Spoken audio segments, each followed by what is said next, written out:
Everybody, Adam with GP Reporting Services, and I'm finally ready to start showing some of these examples of interactive SSRS reports.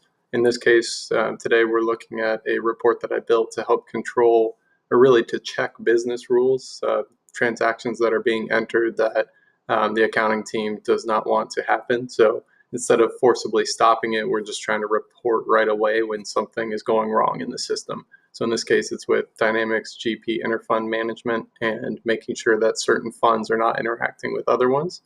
So now let's take a look at the report. First, we have in its own folder, so separate security is all capable on these. I have a whole post on that.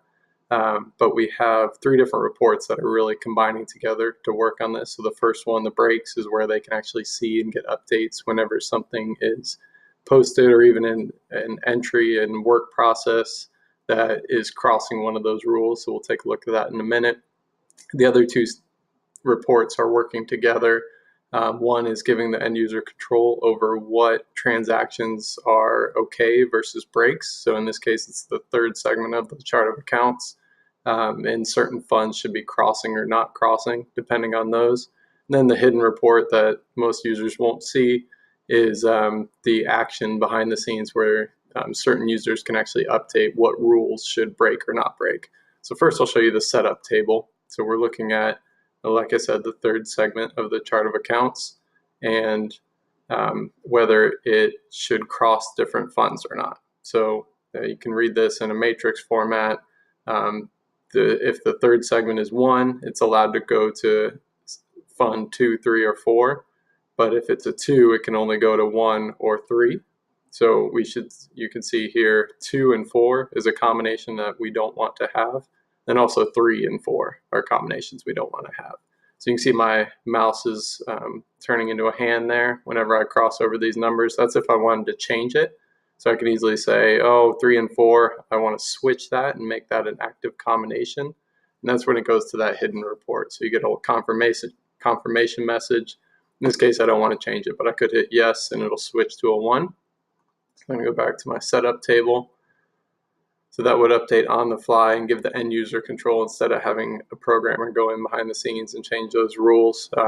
Always give end users the control wherever possible. So the next thing we'll look at is a couple transactions in GP that I entered in, dummy transactions in Fabricam. So we have on this entry, funds 1, 2, and 3 is that third segment of the chart in this simulated environment. Those don't break any of our rules, right? So this 3456 journal entry should be okay based on our business rules. But if we move forward, 2 and 3 should be okay. Out to 58, this one should break because we have 3 and 4 on the same transaction, which is what the customer does not want to happen. And then going forward, 1 and 4 should be okay. And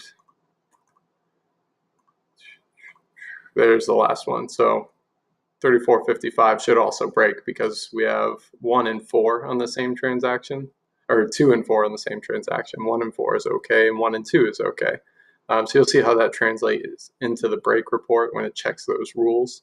So all these are in the work status right now, but once they're posted, you can also report on them there as well.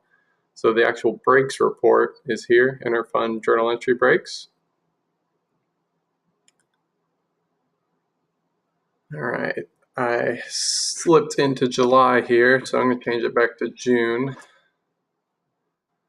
That's where all my example entries are. And right now you can see I have on the report that I'm only showing the breaks. So I'm going to hit yes, view report.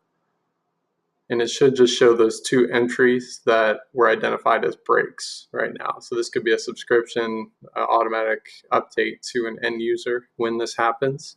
You can see it pulls the unique funds out of that third segment. So in that journal entry 3455, we have 1, 2, and 4 on the same transaction.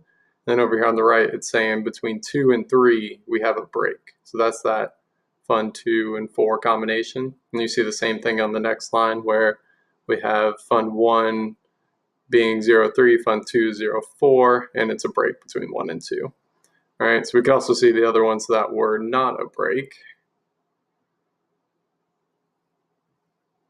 All right, so when I hit no on breaks only, it shows me all of the entries that are in the system for that time period. So it's a quick way to track whatever business rules we put in place.